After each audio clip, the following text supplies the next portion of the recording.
The great city of Zithera Prime shone like 1,000 stars on the horizon. Its towers curved upward, made of crystal metal that glowed softly in shades of blue and silver. Flying ships crossed the skies, carrying travelers from dozens of different worlds. It was the center of the Zitheran Empire, a proud civilization known for its power and beauty. Among the endless crowd of aliens walking through the main plaza, one figure stood out, a human. His name was Ethan Cole, age 24, Earthborn. He was not tall compared to most Zitherans, and his simple dark uniform looked almost too plain in a world of shining silks and energy armor. But there was something quiet and firm about the way he moved. His steps were steady, his eyes calm. He was a man on a mission. Ethan had come as a representative from Earth to attend the Interstellar Trade Summit, where dozens of species gathered to share knowledge and make alliances. It was the first time Earth had been invited. Humanity was still a young civilization among the stars, just a few decades out of its home system, but it was quickly gaining attention for its creativity, adaptability, and courage. Some respected them. Others laughed at them. The Zitherans in particular thought humans were curious creatures, short-lived, emotional, and impulsive. To them, humans were like children playing with advanced tools, and no one believed that more strongly than Princess Lysera, the 19-year-old royal daughter of Zithera's emperor. That morning, Ethan entered the Hall of Mirrors, the grand chamber where the summit's opening meeting was held. The hall was huge, with floating lights and walls that reflected the stars. Dozens of ambassadors, nobles, and scholars stood around crystal tables, their voices humming like an orchestra of languages. When the human entered, conversations paused. Some stared. Others whispered. A few smiled politely, but many looked curious or amused. Then a voice echoed through the hall, smooth, young, and proud. "So this is the human they sent?" The voice said. "I expected someone taller." The crowd parted slightly and Princess Lysera appeared. She walked with the grace of royalty, her golden skin shimmering faintly under the lights. Her hair was a pale silver, braided with glowing threads. Her eyes, violet and sharp, studied Ethan like a scientist examining a strange bug. Ethan bowed slightly, polite and controlled. "Princess Lysera," he said in calm tone. "It's an honor to be welcomed by the Empire." Her lips curved in a faint smirk. "I did not welcome you. I only came to see if humans truly existed, or if you were a story told by traitors. I see you are real. That's interesting." Ethan kept his composure. "We are as real as you, Princess." Lysera tilted her head. "So short-lived. Your people die before reaching a Zitheran's childhood, and yet you walk here as diplomats. How strange. Perhaps the council wanted some amusement today."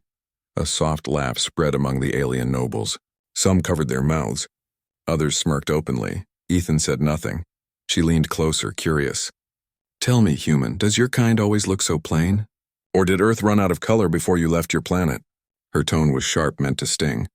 But Ethan didn't show anger. He looked at her for a moment, his expression unreadable, then turned slightly away. The room went silent. He adjusted the small Earth insignia on his sleeve, bowed once again, not out of fear but respect, and then walked away without a single word. The crowd murmured in confusion. No one had ever walked away from a Zitheran royal, especially not during a public insult, but Ethan didn't rush. He moved calmly as if her words were dust blown past him. Lysera blinked, momentarily unsure. Her smirk faded. She watched him leave through the grand doors, his steps quiet but firm. For some reason she couldn't explain, his silence felt heavier than any insult she had ever received. Outside, the warm golden sky of Zithera glowed above the city. Ethan stepped into the plaza, breathing deeply. The air smelled faintly of crystal and ozone. He looked around at the alien crowd and smiled faintly. He was used to this, used to being underestimated. On Earth, he had been a peacekeeper, a soldier trained for difficult negotiations. He knew that anger only gave power to those who insulted you. Silence, on the other hand, could shake them more deeply. He found a seat near a small fountain of floating water orbs. A young Zitheran attendant approached, nervous. "Sir Human," she said quietly, you just ignored Princess Lysera." "That's dangerous," Ethan gave a small smile. "I didn't ignore her. I heard her words. I just didn't answer them. But she is royal, No one walks away from her. Ethan shrugged.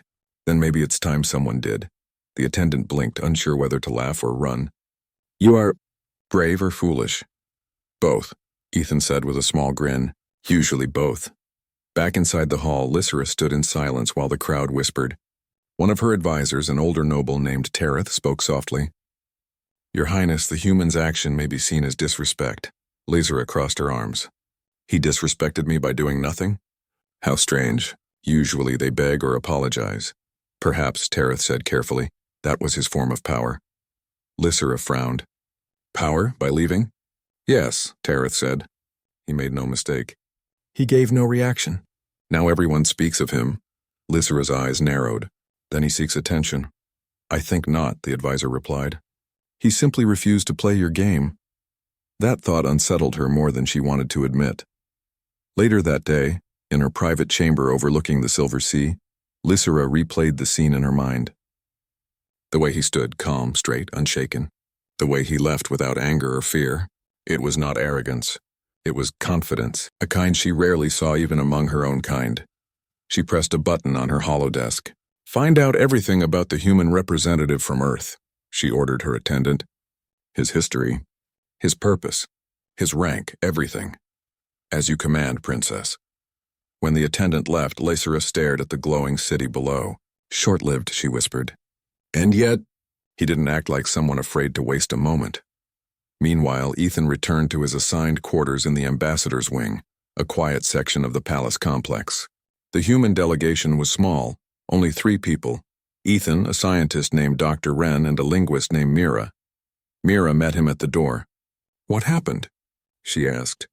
The news feeds are already showing clips of you walking away from the princess.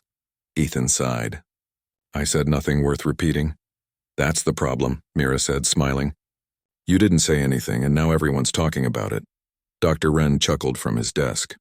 I told you humans have a talent for chaos without trying. Ethan sat down, rubbing his temples. I didn't come here to start drama. I came to secure trade access for Earth. We need resources, not royal scandals. Mira leaned against the wall. Well, congratulations. You've become the most mysterious man on Zithera. Ethan smiled faintly. Then let's use that mystery to our advantage. That night, far across the shining city, Princess Lysera couldn't sleep. The stars outside her window burned bright, and for the first time in years, she found herself thinking not about power or politics, but about a human who had refused to argue. Why did his silence bother her? Why did she care? She didn't have answers.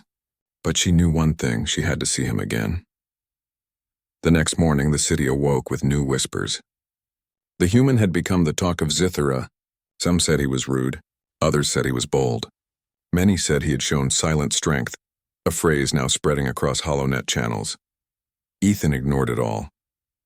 He spent his morning studying Zitheran customs, learning their technology, preparing his reports. He wasn't here to make enemies or friends.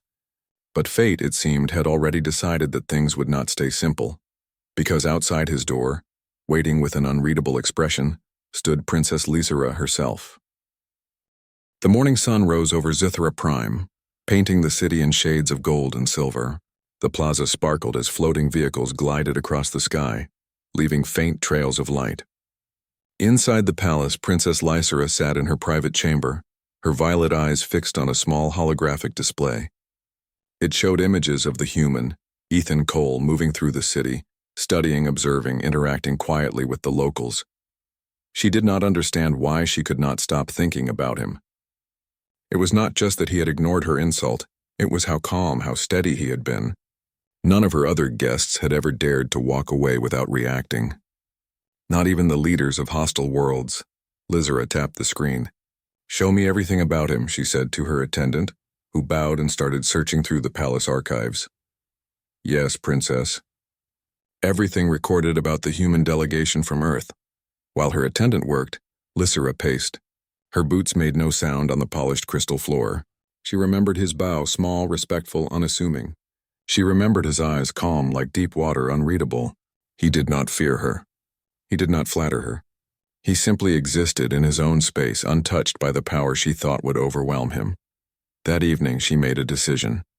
She would see him again, Not in public, where he could be careful and polite, but in private, where she could observe him closely.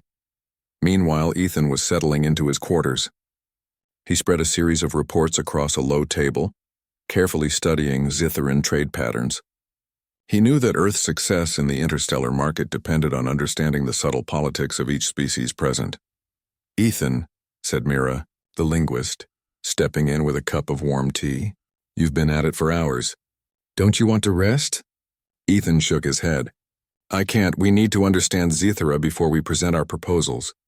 And I want to make sure we don't make mistakes that could cost Earth an alliance." Mira poured herself a cup. "You never seem worried about what the aliens think of you." "Sometimes it's better to focus on what matters," Ethan replied. "Let them judge. It does not change the facts." She raised an eyebrow. "You mean even if a princess insults you publicly?" Ethan smiled faintly. "Especially then." Outside the human quarters in the shadowed corridors of the palace, Lysera moved silently. She was not alone. Her personal security drones followed, invisible to most eyes, programmed to keep her safe. She was dressed simply, a pale silver tunic without the usual royal adornments. She wanted to be unnoticed. Lysera observed Ethan as he worked. She noted the way he handled the reports carefully, with attention to detail. She saw how he organized his thoughts, how he made connections she had never considered. Curiosity gnawed at her. She could not understand humans, at least not this one human. While most species she knew reacted to insult or praise, Ethan remained steady. Nothing seemed to shake him. The next day, the summit expanded into practical demonstrations, a chance for species to show their technology, skill, or intelligence. Humans were invited to participate, though many doubted what they could contribute. After all, Zitharan technology was centuries ahead of Earth's. Ethan approached the demonstration hall with his team. Their setup was simple, a small energy converter they had designed to work with alien power sources. It was modest but efficient and, most importantly, adaptable. A crowd gathered as aliens tested their own devices. Many whispered about the human, clearly expecting him to fail. Lysera watched from above, hidden behind a transparent panel. Her expression was unreadable, but her eyes were fixed on him. When Ethan began his demonstration, he moved with calm precision. He analyzed the alien energy field, made small adjustments, and connected his device. It started to work perfectly, converting the energy with minimal waste. The crowd murmured in surprise. Many had expected failure. Lysera's violet eyes widened slightly. She had expected incompetence or clumsiness, yet the human had solved the problem with ease and logic. Not with arrogance, not with loud boasting, just simple intelligence. After the demonstration, aliens approached him with questions, curious how a species so young could succeed where others failed. Ethan answered politely, carefully explaining his methods. He made no claims of superiority. He only spoke the facts and shared his knowledge. Lysera, observing from a distance, felt a strange mix of irritation and admiration. She hated that she felt admiration. She hated that she could not predict him, could not control him. But she could not deny the truth. Humans, this human, were different. Later, as the crowd dispersed, Lysera decided to approach him. She materialized in the demonstration hall, her usual pride carefully hidden. Ethan looked up when she appeared, calm as always. "Human," she said, her tone measured. "You handled that surprisingly well." Ethan nodded politely. "Thank you, Princess. Your species' technology is impressive." Lysera tilted her head. "Impressive, perhaps, but not without flaws. That is why you succeeded, I think. You see what we miss." Ethan smiled faintly. "Sometimes a fresh perspective helps." Her eyes narrowed. "And yet you ignore the social rules. You did not bow to insult me. You did not respond to my words." Ethan's expression remained calm. "I have nothing to gain from arguing. Respect must be earned, not demanded. I treat all words as information. I do not react to insults." Lysera froze. No one had ever spoken to her this way. Her royal education had taught her that words could control, intimidate, or humiliate. Yet here was a human, refusing to be controlled, refusing to be intimidated. Over the next few days, Lysera continued to observe Ethan secretly. She watched him interact with other delegates, always calm, always fair, never swayed by flattery or insult. She saw him help a Zitharan technician repair a damaged drone using only human logic and basic tools. The technician was amazed. But Ethan merely smiled and returned to his work. For the first time in her life, Lysera began to question her assumptions about humans. They were not weak, not short-lived in spirit. They were persistent. They were clever. They were unafraid to act according to principles, even in a world filled with beings far stronger and older than they were. One night, Lysera spoke quietly to her personal AI. "Why does he not fear me? Why does he not bend to my authority?" The AI's voice was calm. "Princess, humans often operate differently from Zitherans. They value reason and personal integrity over hierarchy. His strength lies in what you cannot take from him, self-control." Lysera frowned. "Self-control, yes. But why does it irritate me so?" "Because it is unfamiliar," the AI replied. "And unfamiliar things often provoke strong emotions." She leaned back, thoughtful. "Then I must see him again closely. Perhaps then I can understand this human." Meanwhile, Ethan remained unaware of the intensity of her attention. He focused on his mission, Earth's interests in interstellar trade, and ensuring that humanity was seen as a competent, reliable partner. He moved quietly through the palace halls, meeting with delegates, analyzing data, and preparing proposals. He had noticed Lysera occasionally in the distance, watching, observing, but he treated her like any other delegate. He made no assumptions, and he did not allow curiosity to distract him from his purpose. One evening, Ethan found a group of young Zithran workers struggling to repair a malfunctioning communication device. It was a delicate machine, far more sensitive than Earth's equipment. The workers were frustrated, arguing in a language Ethan only partially understood. Without hesitation, Ethan knelt beside them. He examined the device, his fingers moving with careful precision. Slowly, he adjusted a few connections, recalibrated the energy flow, and the device hummed to life. The Zitharan workers looked at him in amazement. "You fixed it?" one asked. Ethan smiled. "It needed a slightly different approach. That's all." Lysera, hidden behind a corridor, watched silently. Her heart thumped. She had expected him to fail or to act clumsily. Instead, he solved the problem calmly, without seeking recognition, without arrogance. That night, Lysera could not sleep again. She stared at the stars outside her window. The more she observed Ethan, the more confused she became. He was not afraid. He was not arrogant. He did not seek attention, yet he attracted it naturally. She whispered into the darkness, "Who is he really? And why do I care so much about him?" For the first time, Lysera felt a challenge that was not about politics or pride or power. This human, small, short-lived, fragile in body yet strong in mind, was a puzzle she could not solve. And for someone like her, used to controlling everything, that was frustrating.